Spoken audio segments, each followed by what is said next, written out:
In 1972, a Cleveland businessman named Vincent Marotta cold called Joe DiMaggio from a San Francisco hotel phone until the Yankee Clipper agreed to sell him a coffee machine on television. That machine is number 24 on this list. Number 22 cooked a hot dog by passing 120 volts straight through the meat, and it tasted like licking a battery, according to one reviewer. Number 16 was painted the color of olive drab military surplus, and it filled 40% of every new American kitchen by 1971. These 25 gadgets were sold with the same promise. Plug it in, power it up, and the kitchen of the future arrives in a cardboard box from Sears. Most of them ended the decade in a garage sale crate next to the bunt pan. Hit that subscribe button. Let us count down the 25 bizarre 1970s kitchen gadgets we thought were the future. Pause for 1 second. Number 25, the Ginsu knife. This was the blade that announced it was an ordinary kitchen knife from a hardware store in Ohio, and that it was about to become the most famous knife in America. In 1978, two ad men from Warwick, Rhode Island, Ed Valenti and Barry Becker, aired a 2-minute commercial on late-night television, and the country never quite recovered. A man in a white karate gi tried to split a tomato with his bare hands, failed, then produced a Ginsu and sliced through a tin can, and the same tomato in a single motion. The knives were actually stamped out by a company called Quicute in Fremont, Ohio, and sold for years to hardware stores as Eversharp. Copywriter Arthur Schiff invented the phrase, "But wait, there's more." Between 1978 and 1985, over 3 million Ginsu sets shipped from a warehouse in Rhode Island. For most American families, this was the first infomercial they remembered by name and not by product. Your grandmother probably had a pair in the second drawer down. Number 24, Mr. Coffee. This was the machine that killed the percolator and put Joe DiMaggio in living rooms across America with a cup of coffee in his hand. In 1972, Vincent Marotta and Sam Glazer launched Mr. Coffee at $39.95. Marotta had grown tired of stovetop percolators producing what he called bitter sludge with an oily crust on top. He hired a retired Westinghouse engineer to design a machine that pushed heated water through a paper filter at a controlled rate. Then he cold-called DiMaggio from a San Francisco hotel phone until the Yankee Clipper agreed to do the commercials. DiMaggio rarely drank coffee because of ulcers. Marotta sent him a machine anyway, with a note about his own immigrant mother and her percolator in Cleveland. By April 1974, over 1 million units had shipped from the Bedford Heights factory. By 1979, Mr. Coffee accounted for half of every home coffee maker sold in America. The new machine made a steady gurgling hiss that families learned to associate with Saturday morning, shag carpet, and the smell of a clean kitchen. Number 23, the Amana Radarange. This was the first machine that made an entire generation of mothers tape a warning card to a kitchen appliance. In 1967, an Iowa company called Amana put a countertop microwave in the Sears catalog for $495 and promised it would cook a raw potato in 4 minutes.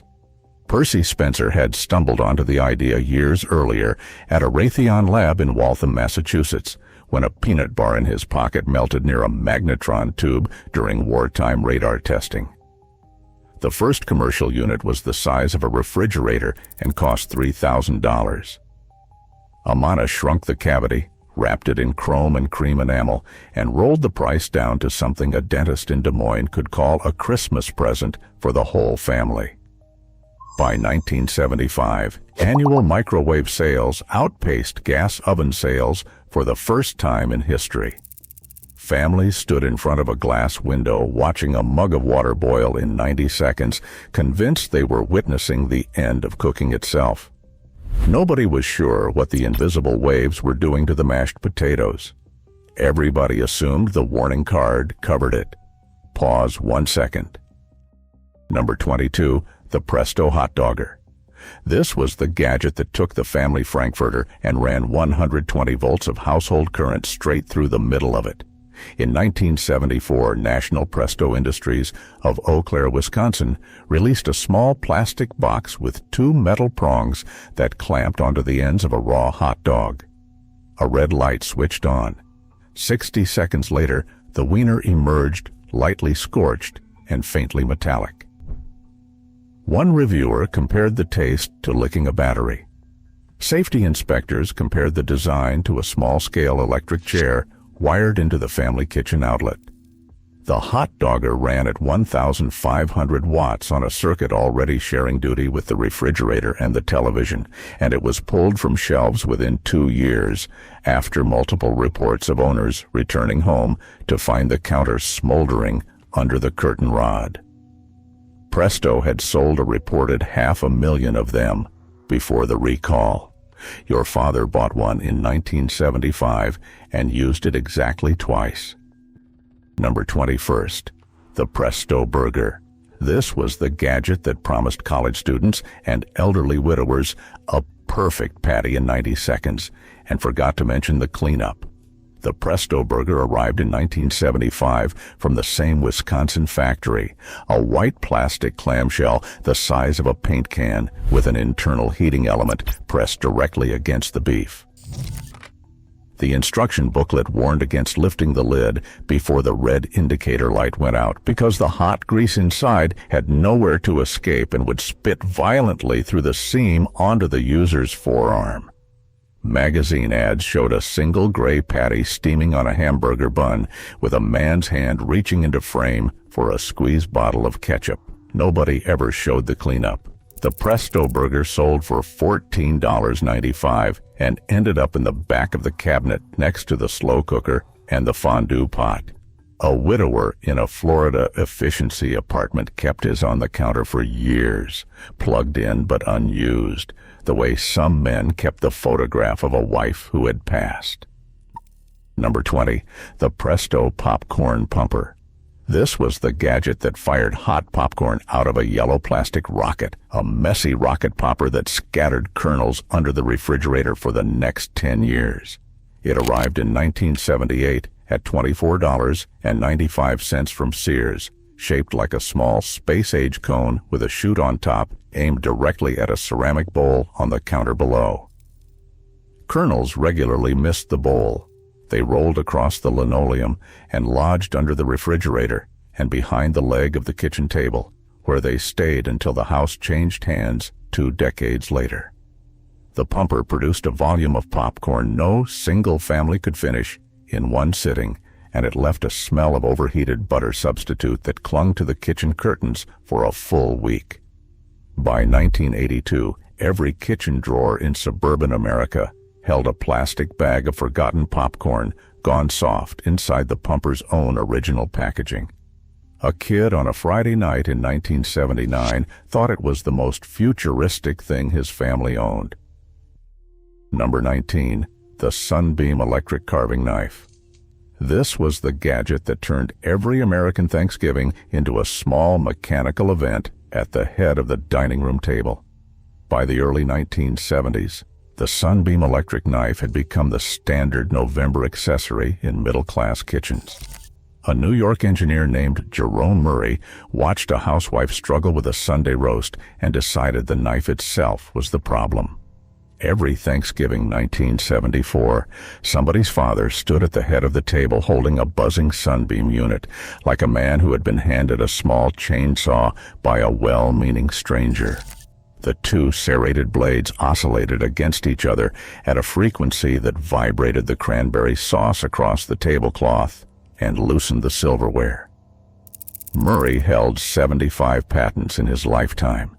This was the one his New York Times obituary in 1998 led with. Your grandfather still has his in a drawer next to the Christmas tablecloth. Number 18. The vibrating electric carving fork. This was the gadget that nobody asked for and nobody quite knew how to put down once they had picked it up. Sold as a companion piece to the Sunbeam knife by half a dozen American brands between 1971 and 1976, the vibrating fork used the same oscillation principle to allegedly loosen the meat fibers of a roast before slicing. In practice, it rattled in the user's hand, it threw heat up the handle, and it dropped small metallic flakes into the gravy boat. It cost $9.99, and it lasted, in most homes, exactly one Thanksgiving. Sears catalogs listed the fork through 1976.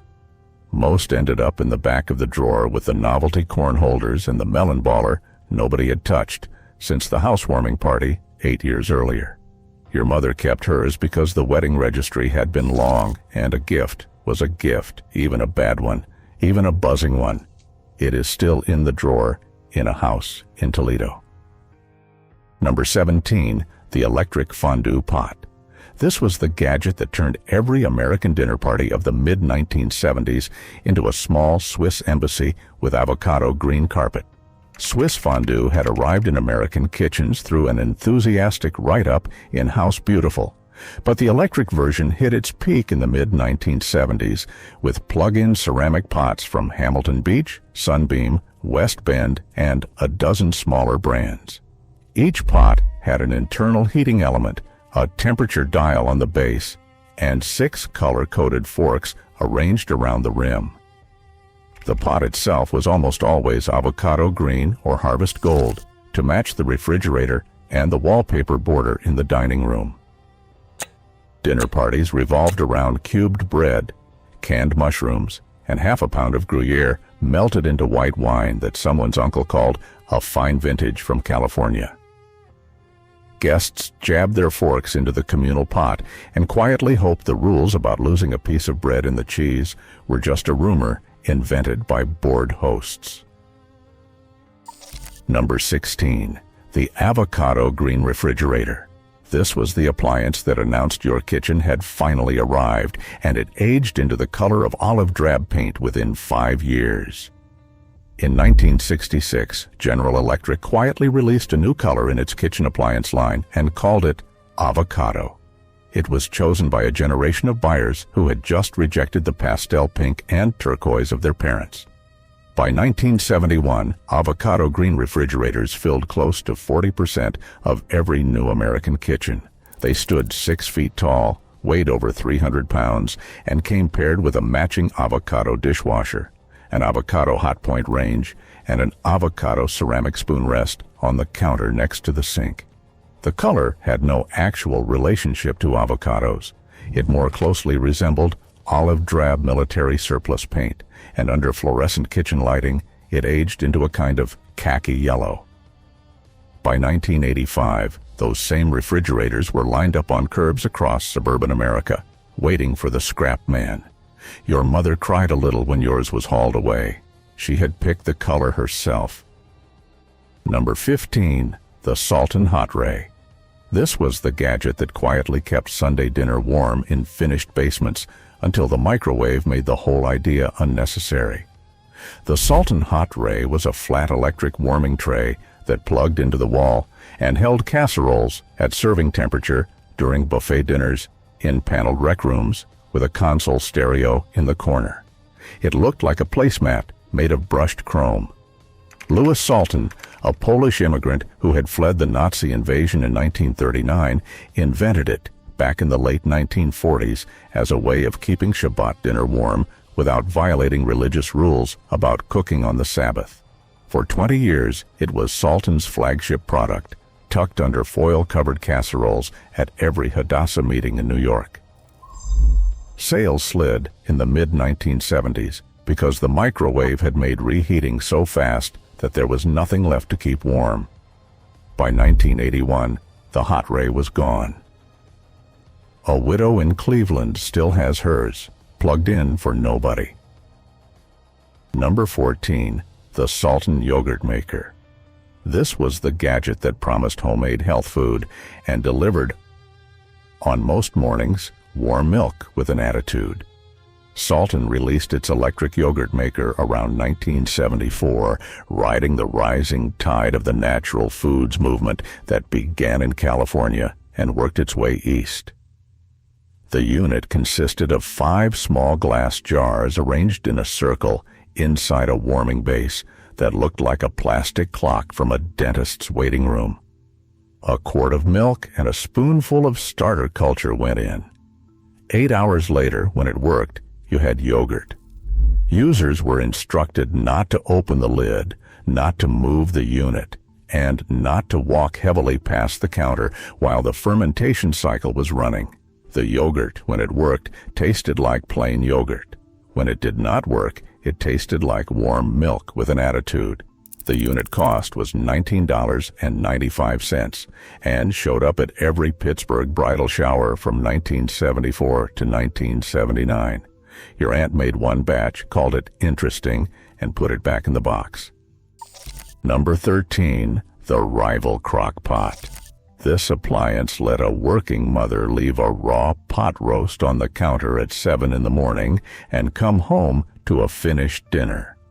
Rival Manufacturing in Kansas City bought a little-known electric bean pot from an inventor named Irving Naxon in 1970 and relaunched it in 1971 as the Crock-Pot.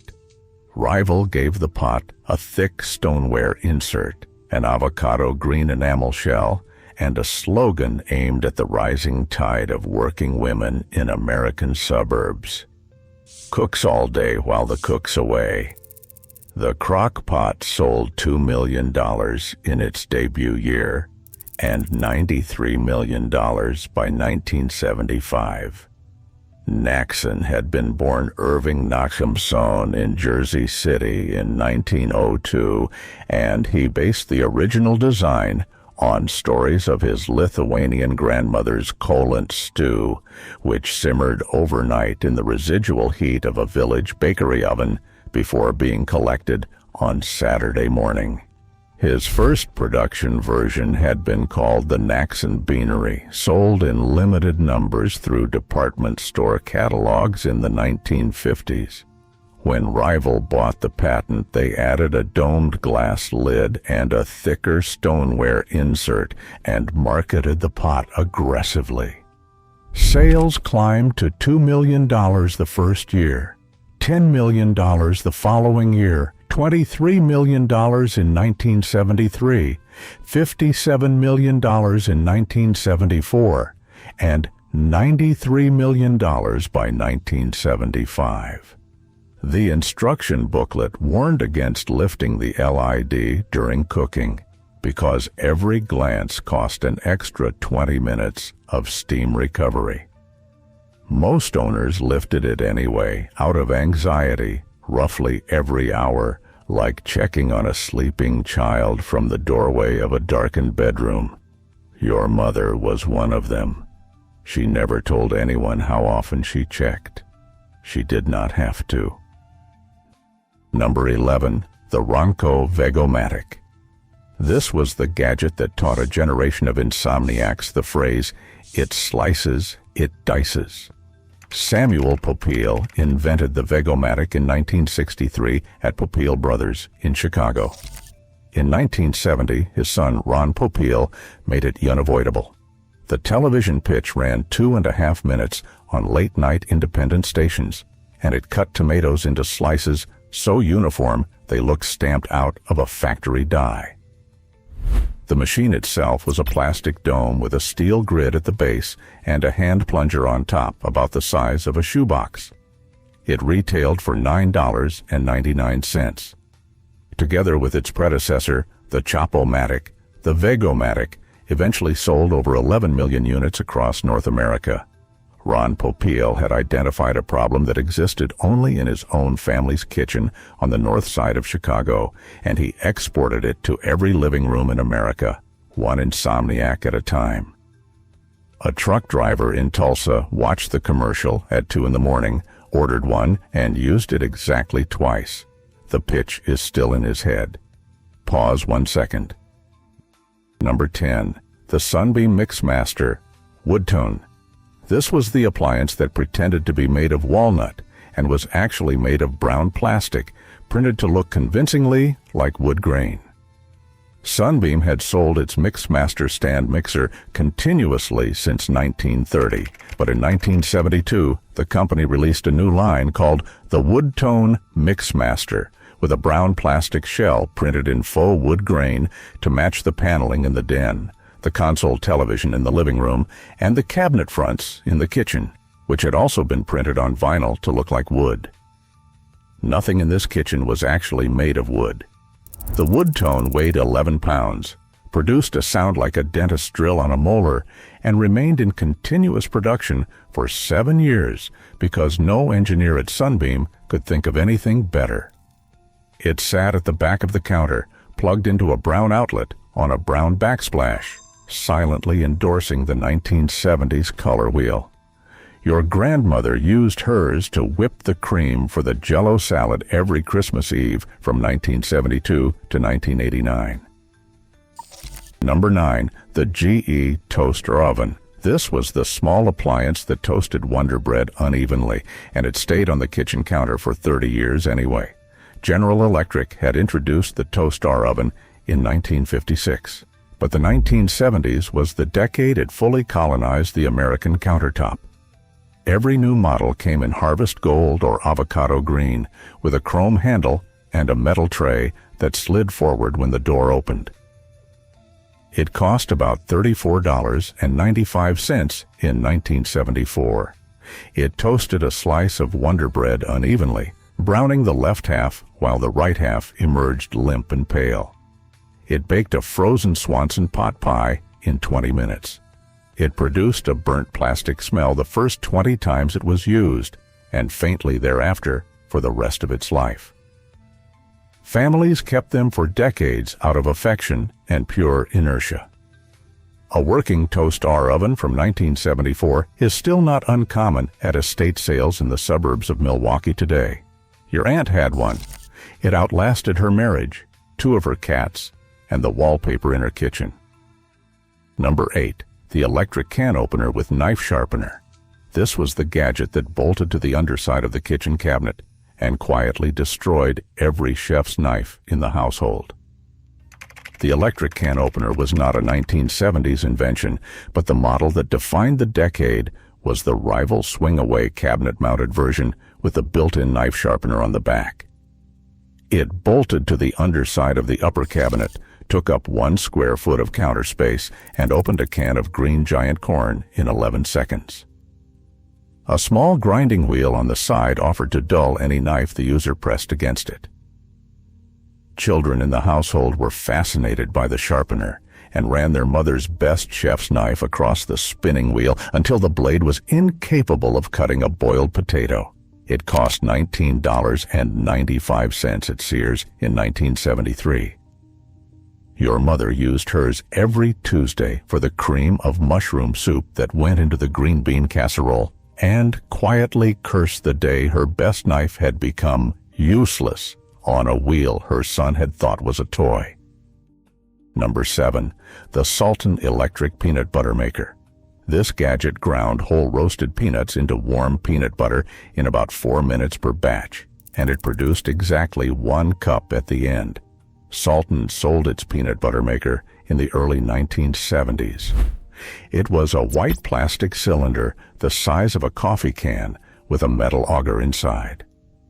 The instruction booklet suggested adding a teaspoon of honey for sweetness and 2 teaspoons of vegetable oil for texture, which was, in effect, the exact recipe for store-bought peanut butter at a fraction of the effort.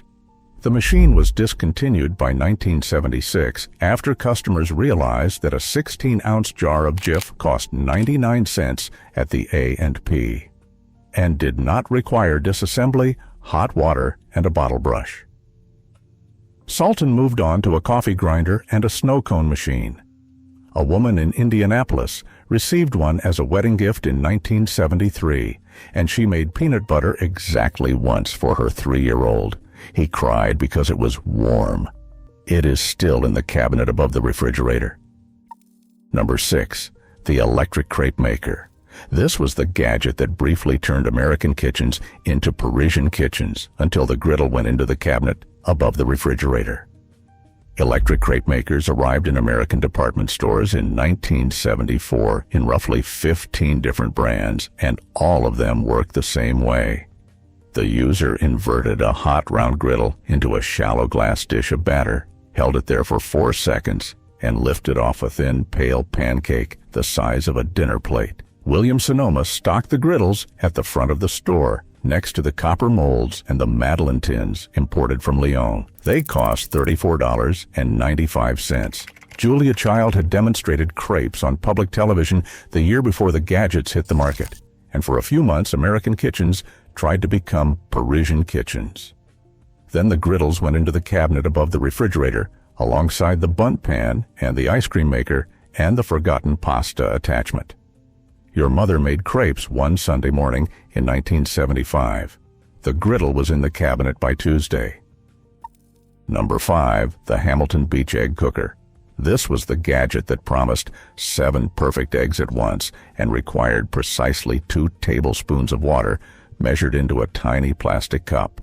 Hamilton Beach released its electric egg cooker in 1971, a white plastic dome with a perforated metal tray inside and a small plastic measuring cup that clipped to the side of the unit. The water evaporated, the eggs cooked, and a buzzer sounded at the end of the cycle. The booklet warned that using too much water would produce soft eggs, that using too little would produce cracked eggs, and that using precisely 2 tablespoons would produce, most mornings, edible eggs. It cost $16.95. The machine plugged into the same outlet as the toaster, the coffee maker, the waffle iron, and the crepe griddle, which meant the breakfast corner of the average 1970s kitchen now required its own dedicated 20-amp circuit breaker. Your father bought one because the magazine ad showed 7 eggs steaming in a row. The plastic measuring cup is missing. Number 4, the electric ice crusher. This was the gadget that paired with the home bar in every finished basement in suburban Chicago, and it sprayed flecks of ice across the wood paneling.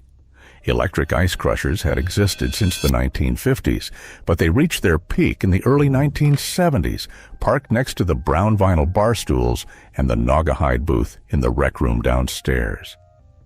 The crushers had 3 speeds, shaved, cracked, and cubed, and they sprayed ice across the counter on all 3. Waring and Oster both sold models with an avocado green base and a chrome hopper. They cost $24.99 and were marketed for the daiquiri parties and grasshopper cocktails that working couples in split-level homes held on Saturday nights in 1973. They were almost entirely replaced within a decade by the simple observation that a blender could do the same job without spraying the cabinets with ice. Your father had one next to the bar in the basement. It made a noise that woke the dog upstairs. Number 3, the Sears electric wok. This gadget arrived after Richard Nixon's visit to China in 1972, which briefly made stir-fry fashionable in white American suburbs.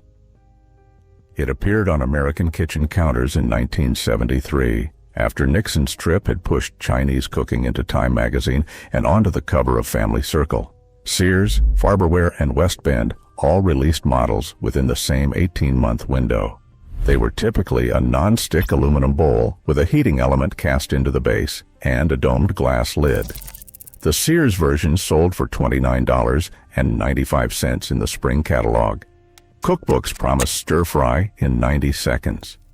Actual stir-fry took considerably longer because the heating element never got as hot as a gas burner, and the food pooled at the bottom of the bowl instead of flash frying against the sloped walls the way it would in a Cantonese restaurant. Most electric woks ended up repurposed as salad bowls, popcorn bowls, or bowls for the keys and the mail by the front door. By 1981, Sears had quietly stopped carrying them. Number 2, the Whirlpool Trash Masher. This was the appliance that promised to crush a week's worth of household garbage into a single brick and quietly attracted maggots in the summer. In 1969, Whirlpool of Benton Harbor, Michigan, released the Trash Masher, the first home trash compactor ever sold in America, and priced it at just over $200.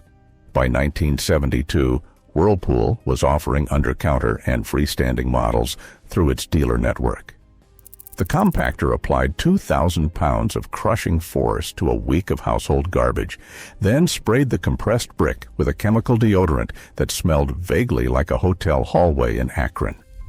By 1979, most builders had stopped installing trash compactors altogether because the refuse bricks attracted maggots during hot weather, and the motor cost $400 to replace when it inevitably failed around the 7th year of ownership. Your uncle in Saginaw had one and was very proud of it for about 18 months. Then the bag broke. Then a smell came up out of the cabinet that nobody in the family ever quite forgot. Number 1, the Ronco inside-the-shell egg scrambler. The gadget pierced a raw egg through the narrow end with a metal pin, spun the pin inside the shell at high speed, and promised a faster solution to the morning scramble.